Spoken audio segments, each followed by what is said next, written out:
लोग आज से शुरू करने वाले हैं प्राचीन भारत का इतिहास, जिसमें पहले हम पढ़ेंगे पाषाण काल।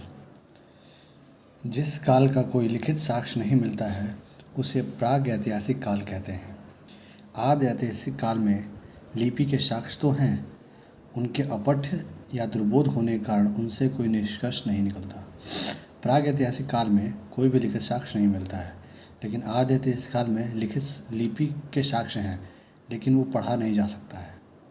जब से लिखित विवरण मिलते हैं वह ऐतिहासिक काल कहते हैं। प्राग ऐतिहासिक के अंतर्गत पाषाणकालीन सभ्यता तथा आदि इतिहास के अंतर्गत सिंधु घाटी सभ्यता एवं ताम्र सभ्यता, आहार, चोरवे आदि आती हैं। जबकि छठी शताब्दी ईसा पूर्व के आसपास से ऐतिहासिक काल का आरंभ होता है। सर्वप्रथम 1863 में भारत में पाषाणकालीन सभ्यता का अनुसंधान प्रारंभ हुआ। पाषाण निर्मित उपकरणों की अधिकता के कारण संपूर्ण पाषाण युगीन संस्कृति को 3 मुख्य चरणों में विभाजित किया गया। ये हैं पूरा पाषाण काल, मध्य पाषाण काल और नवपाषाण काल। उपकरणों की भिन्नता के आधार पर पूरा पाषाण काल को भी 3 कालों में विभाजित किया जाता है।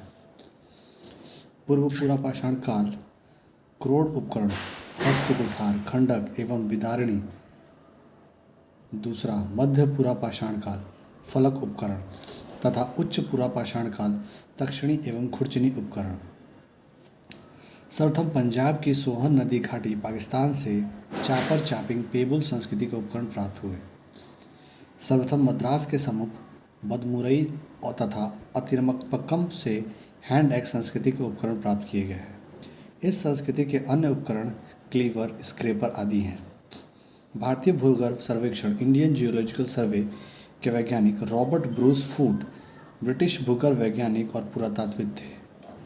1863 में रॉबर्ट ब्रूस फूड ने मद्रास के पास पल्लवरम नामक स्थान से पहला हैंड एक्स प्राप्त किया था। उनके मित्र विलियम किंग ने अतिरमपक्कम से पूर्व पाषाण काल के उपकरण खोज निकाले। वर्ष 1935 में डी टेरा के नेतृत्व में एल कैम्ब्रिज अभियान दल ने सोहन घाटी में सबसे महत्वपूर्ण अनुसंधान किए। बेलल घाटी में इलाहाबाद विश्वविद्यालय के जी.आर. शर्मा के निर्देशन में अनुसंधान किया गया। पूर्व पूरा पाषाण काल से संबंधित यहाँ 44 पुरास्थल प्राप्त हुए। उपकरणों के अतिरिक्त बेलन के लोहदा नाला क्षेत्र से इस काल की अस्थि निर्मित मातृ देवी की एक प्रतिमा मिली है, जो सांप्रातिक और साबिर संग्रहालय में सुरक्षित है। फलकों की अधिकता के कारण मध्य पूरा पाषाण काल को फलक संस्कृति भी कहा जाता है। इन उपकरणों का निर्माण क्वार्जाइट पत्थरों से किया गया है। पूरा पाषाणकालीन मानव का जीवन पूर्णतः प्राकृतिक था। वे प्रधानतः शिकार पर निर्भर रहते थे तथा उनके भोजन मांस अथवा कंदमूल हुआ करता था। पूरा पाषाणकालीन मानव का जीवन जो था वो पूर्णतः प्राकृतिक था।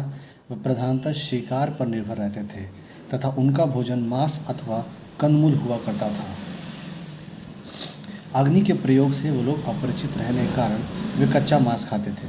आग के बारे में उतना आविष्कार नहीं हुआ था, इसलिए पूरा पाषाण काल के लोग जो थे वो कच्चा मांस ही खाते थे।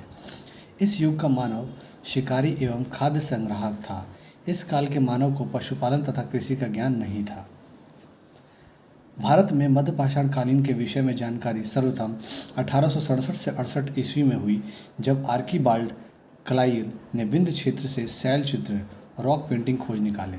मध्य पाषाण काल के विशिष्ट औजार सूक्ष्म पाषाण या पत्थर से भी बहुत छोटे औजार हैं।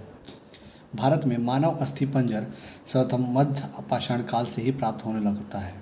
भारत में मानव अस्थि पंजर सर्वप्रथम मध्य पाषाण काल से ही प्राप्त होने लगता है। गुजरात सिंध लंगनाज सबसे महत्वपूर्ण पुरास्थल है। गुजरात स्थित लंगनाज सबसे महत्वपूर्ण पुरास्थल है। यहाँ से लघु पाषाण उपकरण के अतिरिक्त पशुओं की हड्डियाँ, कब्रिस्तान तथा कुछ मिट्टी के बर्तन भी प्राप्त हुए हैं।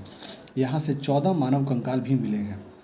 गुजरात स्थित लंगनाज सबसे महत्वपूर्ण पुरास्थल है। क्योंकि यहाँ कब्रिस्तान में मिट्टी बर्तन प्राप्त हुए हैं, कब्रिस्तान तथा कुछ मिट्टी के बर्तन प्राप्त हुए हैं। 14 मानव कंकाल भी मिले हैं। मध्य पाषाणकालीन महदा, प्रतापगढ़, उत्तर प्रदेश से हड्डी एवं सींग निर्मित उपकरण प्राप्त हुए हैं।